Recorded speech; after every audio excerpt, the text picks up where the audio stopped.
day I'm going to grow up and out of my ridiculous capacity to say the wrong thing at every possible time. I swear on everything I love in this world. But today, my friends, is not that day. Do you remember a few weeks ago when I met quite a few other detestable people as well at school? I have quite a few things to say on this subject. No, I'm kidding. Did you honestly think I was going to make that mistake again? Ranting about people on the internet? Horrendous idea! Fortunately, Miss Lind was so understanding and surprisingly kind-hearted about the whole thing. She posted something nice on Twitter, and she sent me an email that said, hold on. She said, "Of course I forgive you. I suppose I was a little too hard on you. I'm an outspoken person, as I'm sure you've gathered. Don't take my silly little post too personally." Thank goodness. And then she mentions that she once knew a girl with hair as red as mine, and that the girl's hair became a beautiful darker shade when she grew up, and that there might be some hope for mine still yet. That sounds like a somewhat trivial thing to be grateful for, but I think I'm even more relieved by the hope that comment gives me than by Mrs. Lind's forgiveness. Marilla found out about the video because, but she said she's not going to watch any more of them because it's invasive of your privacy and I have a lot better stuff to do with my time. Which is good with me. I'm not sure if Mrs. Lind is going to continue watching, but it's fine either way. Hi, if you're there. Marilla also told me that I need to stop worrying about my looks so much. I guess I come across a little vain? I don't really think I'm that great looking. I just like pretty things, and I like to make myself as pretty as possible. Is that so wrong? Although, I guess I should learn to not be as defensive about the way I look. I suppose. I know I haven't had much time to talk about it due to all the craziness of the past couple weeks, but school has been going fine. English is my favorite subject, but the teacher here isn't all that great. I mean, he isn't terrible or anything. He's completely adequate, but he doesn't seem to have much scope for the imagination. And so far, the only short stories that we've read have been about creepy old people who have problems with children. It's actually kind of a tragedy when there are so many other brilliant novels and short stories that we could be reading instead. I mean, Frankenstein? Incredible! And it's definitely not about creepy old people. Well, it's not strictly about people. Maybe it's a little creepy. But are we reading anything even comparable to Frankenstein? No, we aren't. I mean, The Turn of the Screw? What is this book even about? No one knows. Don't even think Mr. Phillip knows why we're reading it. But it's happening anyway.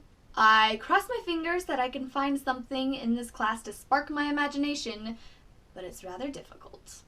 I've met a couple girls at school who make the lack of imagination somewhat bearable. There's this girl in my math class named Jane Andrews, and she's extremely intelligent and very organized and really nice, but she's so serious. I doubt she's ever pretended to be someone else a day in her life. But I suppose she doesn't need that. She has her life exactly the way she wants it. And Ruby Gillis in my history class, and she's absolutely adorable, gorgeous, and always has the best clothes, and she's way too kind and bubbly for me to feel even the slightest bit jealous. And there's a third girl, Josie? She's friends with Ruby, and she's,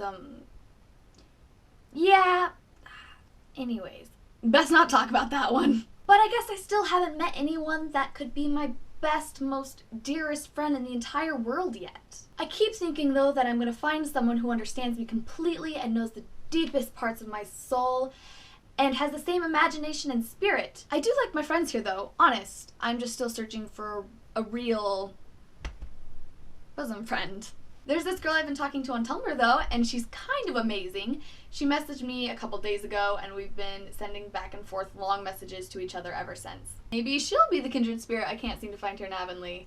And, okay, there's this boy. He's probably the most rude, arrogant, conceited boy I've ever met. And I know I said I wasn't going to say anything bad about anyone, but oh, he frustrates me to no end. And I highly doubt he spends any time on YouTube. He's probably too busy making googly eyes at everyone he meets and having literally no personality whatsoever. I can't stand Charlie Sloane. I really can't. But I'm going to stop now before I say something too rude. Oh, something that I'm completely thrilled about that's happening in a couple of weeks is a stag dance. Ruby and I are going shopping soon for dresses, and Josie told me that the guys here actually dance with you instead of standing awkwardly on the side of the gym.